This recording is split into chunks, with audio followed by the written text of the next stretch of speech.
Lahore central jail में 23 मार्च 1931 की शुरुआत किसी और दिन की तरह ही हुई थी। फर्क सिर्फ इतना था कि सुबह सुबह जोर की आंधी आई थी, बहुत तेज। लेकिन जेल के कैदियों को थोड़ा अजीब सा लगा जब 4 बजे ही वार्डन शरद सिंह ने उनसे आकर कहा कि वो अपनी अपनी कोठरियों में चले जाएं। उन्होंने कारण नहीं बताया था। उनके मुंह से सिर्फ ये निकला कि आदेश ऊपर से है। अभी कैदी सोच ही रहे थे कि माजरा क्या है। जेल का नाई बरकत हर कमरे के सामने फुसफुसाते हुए गुजरा कि आज रात भगत सिंह, राजगुरु और सुखदेव को फांसी दी जाने वाली है। उस क्षण की निश्चिंता ने उनको झकझोर कर रख दिया। कैदियों ने बरकत से मनुहार की कि वो फांसी के बाद भगत सिंह की कोई भी चीज जैसे पेन, कंघा या घड़ी उन्हें ला कर दें ताकि वो अपने पोते पोतियों को बता सकें कि कभी वो भी भगत सिंह के साथ जेल में बंद थे।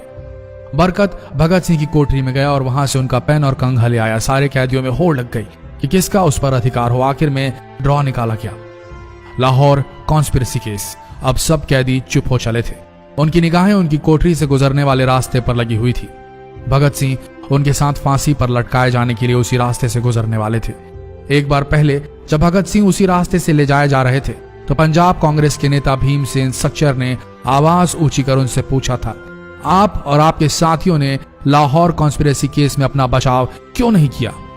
भगत सिंह का जवाब था, इनकलाबियों को मरना ही होता है क्योंकि उनके मरने से ही उनका अभियान मजबूत होता है, अदालत में अपील से नहीं। वार्डन शरद सिंह भगत सिंह के खैर ख्वाह थे और अपनी तरफ से जो कुछ बन पड़ता था उनके लिए किया करते थे। उनकी वजह से ही लाहौर की द्वारकादास लाइब्रेरी से भगत सिंह के लिए किताबें निकलकर जेल के अंदर आ पाती थी। भगत सिंह की जेल की जिंदगी काफी कठिन थी। किताबें पढ़ने का शौक हो चला था उन्हें कि एक बार उन्होंने अपने स्कूल के साथी जयदेव कपूर को लिखा था कि वो उनके लिए कार्ल लिब्कनेcht की मिलिट्रिज्म, लेनिन की लेफ्ट विंग कम्युनिज्म और ऑप्टन सिंक्लेयर का उपन्यास द स्पाई कुलबीर के जरिए भिजवाएं। भगत सिंह जेल की कठिन जिंदगी के आदी हो चले थे। उनकी कोठरी नंबर 14 का फर्श पक्का नहीं था, उस पर घास उगी हुई थी। कोठरी में बस इतनी ही जगह थी कि उनका 5 फुट 10 इंच का शरीर बमुश्किल उसमें लेट पाए। भगत सिंह को फांसी दिए जाने से 2 घंटे पहले उनके वकील प्राणनाथ मेहता उनसे मिलने पहुंचे। मेहता ने बाद में लिखा कि भगत सिंह अपनी छोटी सी कोठरी में पिंजड़े में बंद शेर की तरह चक्कर लगा रहे थे। इनकलाब जिंदाबाद। उन्होंने मुस्कुराकर मेहता को स्वागत किया और पूछा कि आप मेरी किताब रिवोल्यूशनरी लेनिन लाए या नहीं। जब मेहता ने उन्हें किताब दी तो वे उसे उसी समय पढ़ने लगे मानो उनके पास अब ज्यादा समय न बचा। मेहता ने उनसे पूछा कि क्या आप देश को कोई संदेश देना चाहेंगे? भगत सिंह ने किताब से अपना मुंह हटाए बगैर कहा, सिर्फ 2 संदेश, साम्राज्यवाद मुर्दाबाद और इनकलाब जिंदाबाद। इसके बाद भगत सिंह ने मेहता से कहा कि वो पंडित नेहरू और सुभाष चंद्र बोस को मेरा धन्यवाद पहुंचा दे जिन्होंने मेरे केस में गहरी रुचि ली थी। भगत सिंह से मिलने के बाद मेहता राजगुरु से मिलने उनकी कोठरी पहुंचे। राजगुरु के अंतिम शब्द थे, हम लोग जल्द मिलेंगे। सुखदेव ने मेहता को याद दिलाया कि वो उनकी मौत के बाद जेलर से वो कैरम बोर्ड ले लें जो उन्होंने उन्हें कुछ महीने पहले दिया था। मेहता के जाने के थोड़ी देर बाद जेल अधिकारियों ने तीनों क्रांतिकारियों को बता दिया कि उनको वक्त से 12 घंटे पहले ही फांसी दी जा रही है। अगले दिन सुबह 6 बजे की बजाय उन्हें उसी शाम 7 बजे फांसी पर चढ़ा दिया जाएगा। भगत सिंह मेहता द्वारा दी गई किताब के कुछ पन्ने ही पढ़ पाए थे। उनके मुंह से निकला, क्या आप मुझे इस किताब का एक अध्याय भी खत्म करने नहीं देंगे? भगत सिंह ने जेल के मुस्लिम सफाई कर्मचारी बेबे से अनुरोध किया कि वो उनके लिए उनको फांसी दिए जाने से 1 दिन पहले शाम को अपने घर से खाना जरूर लाएं। लेकिन बेबे भगत सिंह की इच्छा पूरी नहीं कर सके क्योंकि भगत सिंह को 12 घंटे पहले फांसी देने का फैसला ले लिया गया और बेबे जेल के गेट के अंदर ही नहीं घुस पाए। थोड़ी देर बाद तीनों क्रांतिकारियों को फांसी की तैयारी के लिए उनकी कोठरियों से बाहर निकाला गया। भगत सिंह, राजगुरु और सुखदेव ने अपने हाथ जोड़े और अपना प्रिय आजादी गीत गाने लगे। कभी वो दिन भी आएगा कि जब आजाद होंगे हम, या अपनी ही जमीन होगी या अपना आसमान होगा। फिर इन तीनों का एक एक करके वजन लिया गया। सबके वजन बढ़ गए थे। इन सब से कहा गया कि अपना आखिरी स्नान करें। फिर उनको काले कपड़े पहनाए गए लेकिन उनके चेहरे खुले रहने दिए गए। शरद सिंह ने भगत सिंह के कान में फुसफुसा कर कहा कि वाहे गुरु को याद करो। फांसी का तख्ता भगत सिंह लिए बोले, पूरी जिंदगी मैंने ईश्वर को याद नहीं किया। असल में मैंने कई बार गरीबों के कलेश के लिए ईश्वर को कोसा भी है। अगर मैं अब उनसे माफी मांग लूं तो वो कहेंगे कि इससे बड़ा डरपोक कोई नहीं। इसका अंत नजदीक आ रहा है, इसलिए ये माफी मांग रहा है। जैसे ही जेल की घड़ी ने 6 बजाया, कैदियों ने दूर से आती कुछ पद चांपें सुनी। उनके साथ भारी बूटों के जमीन पर पड़ने की आवाजें भी आ रही थी। साथ में एक गाने का भी दबा स्वर सुनाई दे रहा था, सरफरोशी की तमन्ना अब हमारे दिल में है। सभी को अचानक जोर जोर से इनकलाब जिंदाबाद और हिंदुस्तान आजाद हो के नारे सुनाई देने लगे। फांसी का तख्ता पुराना था, लेकिन फांसी देने वाला काफी तंदुरुस्त।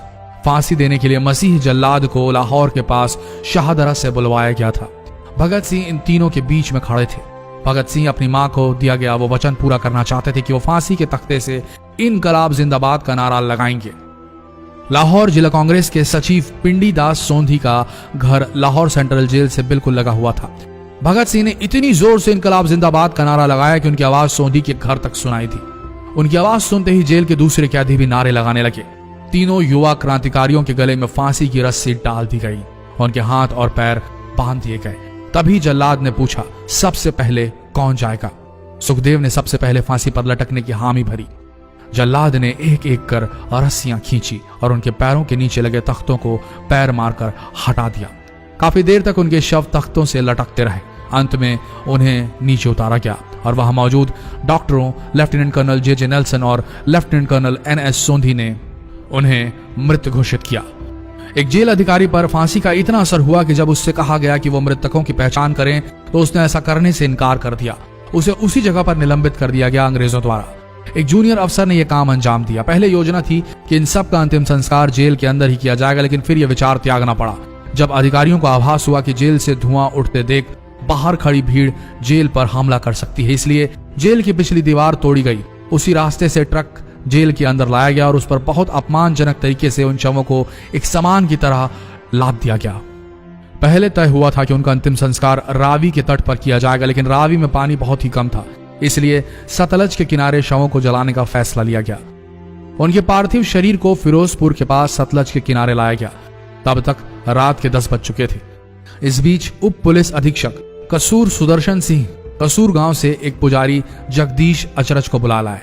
अभी उनमें आग लगाई ही गई थी कि लोगों को इसके बारे में पता चल गया। जैसे ही ब्रितानी सैनिकों ने लोगों को अपनी तरफ आते देखा, वो शवों को वहीं छोड़कर अपने वाहनों की तरफ भागे। सारी रात गांव के लोगों ने उन शवों के चारों ओर पहरा दिया। अगले दिन दोपहर के आसपास जिला मजिस्ट्रेट की दस्तखत के साथ लाहौर के कई इलाकों में नोटिस चिपकाया गया, जिसमें बताया गया कि भगत सिंह, सुखदेव और राजगुरु का सतलज के किनारे हिंदू सिख रीति से अंतिम संस्कार कर दिया गया है। तो ये थे भगत सिंह की जिंदगी के वो 12 आखिरी घंटे।